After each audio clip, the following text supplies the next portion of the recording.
Hello everyone. Today in this class we are going to learn about class 7 geography, chapter number 7, that is human environment. So from human environment we are going to learn about three main topics: human settlement, transport, and lastly we are going to learn about the communication. So this is the part 2 of chapter number 7. So the second topic that we are going to learn from this chapter is about transport.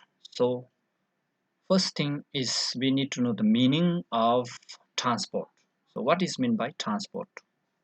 Transport is a means or mode or a methods by which people, goods moves from one place to another.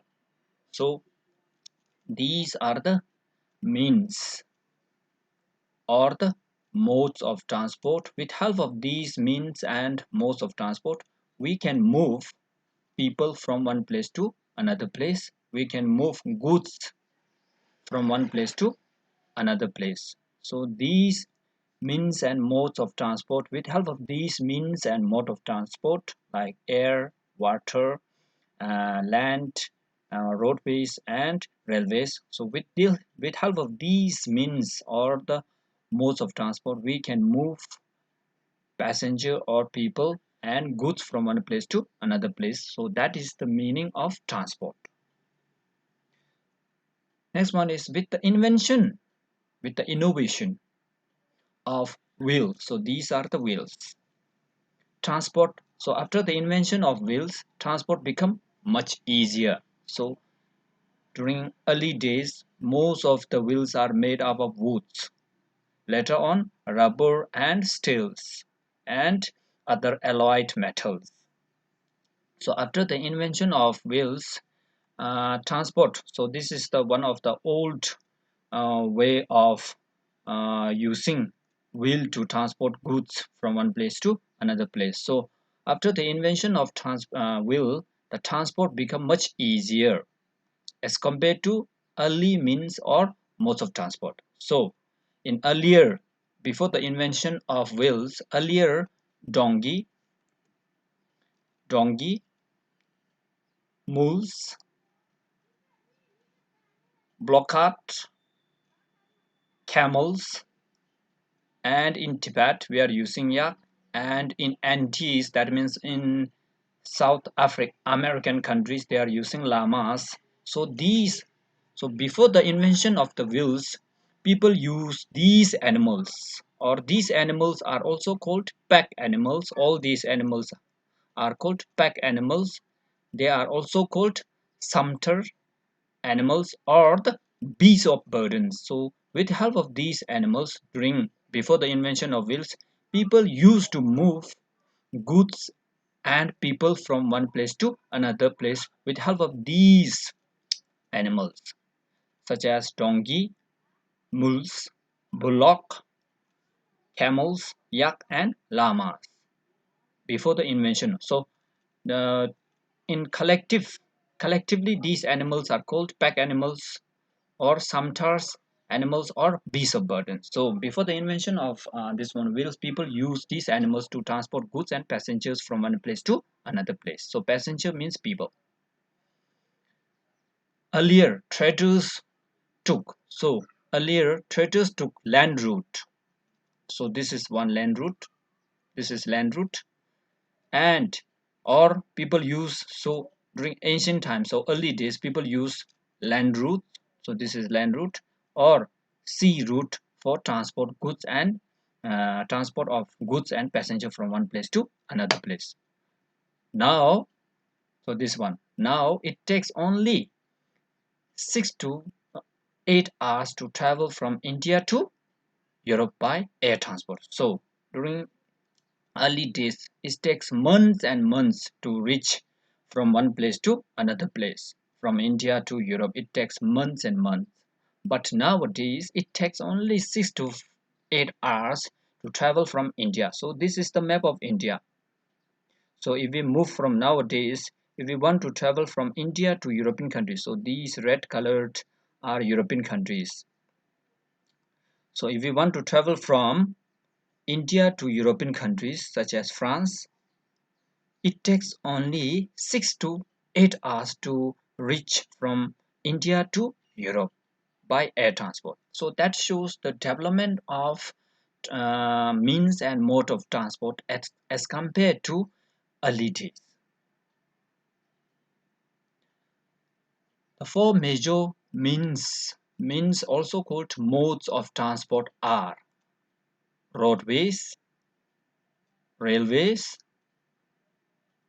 waterways, and airways. So these are the four means or the modes of transport as per your textbook. But we have another means or modes of transport also, such as another means or modes of transport, such as this is pipeline. So with the help of these pipelines, we are transporting liquids like petroleums and gases from one place to, or the gases from one place to another place. So this is another means or mode of transport. Again, this is another means or mode of transport, cableways, or in ancient times we can say ropeways. So these two are not mentioned in your textbook, but these two are also means and mode of transport. With help of these means and modes of transport, we can move passengers and people from one place to another place.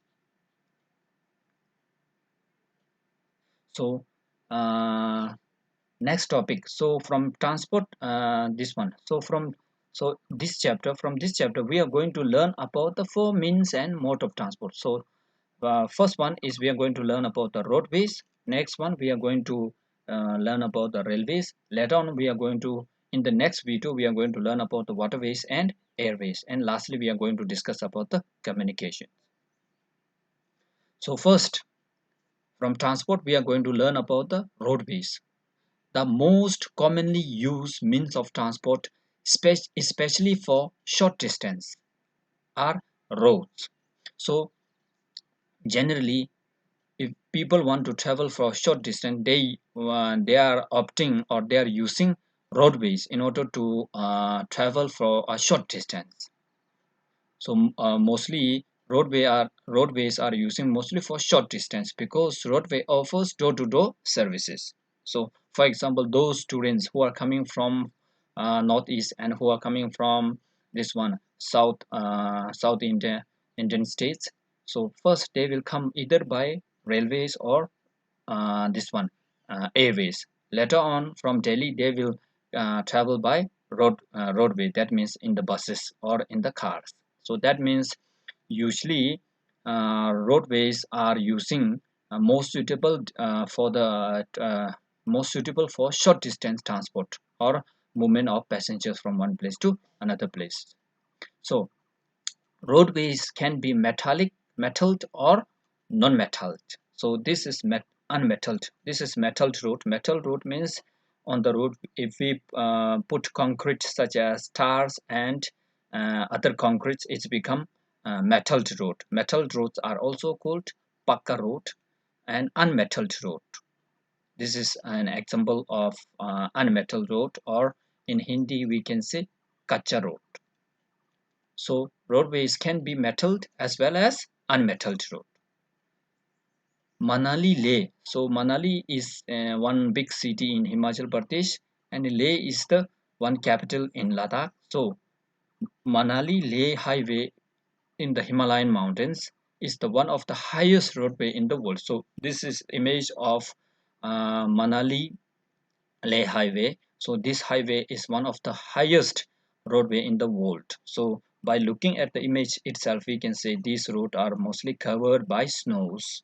So that means during this one winter season, these roadways become unmotorable because of, why means because of snow covered. So that shows this road is the one of the highest roadway in the world. Roads built underground are called subway or underpass. So these are the subways or underground road. So these are, again, this is on above we have a railway track, and on below that we have a subway. So this is the subway. So these are called subways. Road built underground are called subways or underpath. So these two are the examples of subways or underpath. Flyovers are built over raised structure. So these are the flyovers. Below that we have roadways, normal roadways. On above they have made some bridge or raised structures in order to move vehicles. So this is one image of this one flyover.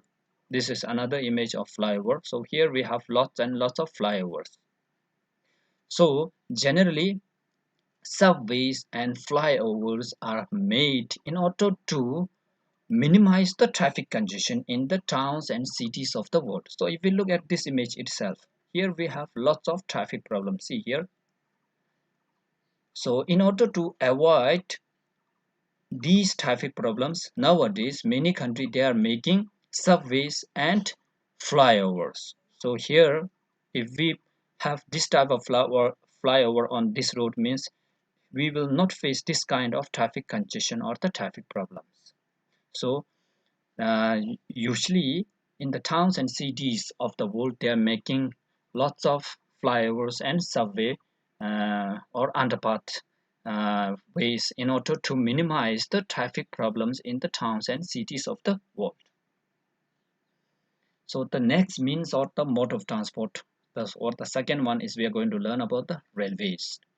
So railways carries heavy goods and people over a long distance quickly and more economically. So railways, generally railways are used in order to carry heavy bulky goods and people over a long distance, for a long distance. It railway cover it carries more quickly and more economically. More economically means it saves more energies. So if we look at here, here we have two types of railways here. This one is passenger railway and this one is cargo railway. So if here we have one engine, so this one engine pulls all the coaches in this railway. And if we look at here, here we also have a one this one engine. This particular engine will pull all the coaches or cargo, this one railway from one place to another. So that means it saves more energy. That means it is more economically. So railways, generally railways are used in order to carry heavy and bulky goods plus people for a long distance, because it is more quickly as well as it is more economically more significant.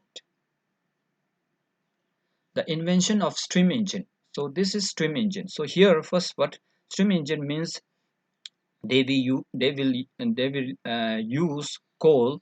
This coal will boil the water, and this boiled water will rotate the turbine, and it will generate the electricity, or it will after generation of electricity it will move this railway engine.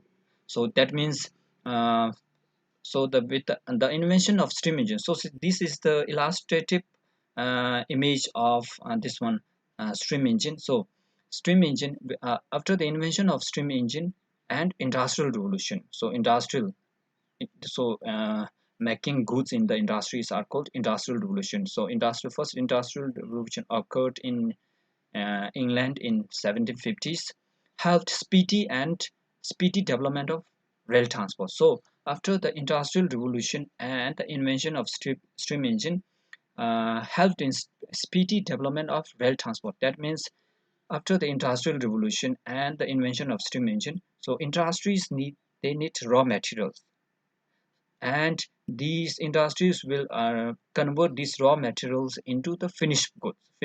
Goods means consumer goods. So so in order to move raw material from um, mining site to industries, and in order to move finished goods from industry to the market, we need a railway, this one railway lines, or railway this one facilities. So that means after the development of steam engine and industrial revolution, the demand for railway become very fast and in a very huge manner. So that shows this, and that lead to the speedy development of rail transport in the world. Diesel and electric engine. So in railway we have three engines. So this is steam engine, this is run by diesel, burning of diesel, and this is electric engine. So this here the current will pass through this road, and it will this one run the engine. So nowadays diesel and electric engine. So diesel and electric engine have largely replaced steam engine. So nowadays these type of engines are not that much using.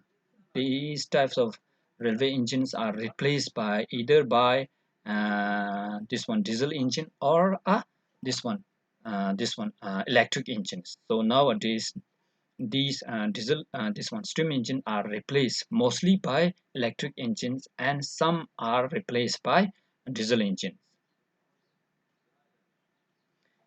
Now superfast trains have introduced to make traveling faster. So nowadays superfast train means fast moving trains. In India we can say Shatabdi and Rajdhani. So these are the two examples of superfast trains in India. Nowadays fast trains have been introduced, fast moving trains, in order to make traveling faster. The main purpose in order to make traveling faster.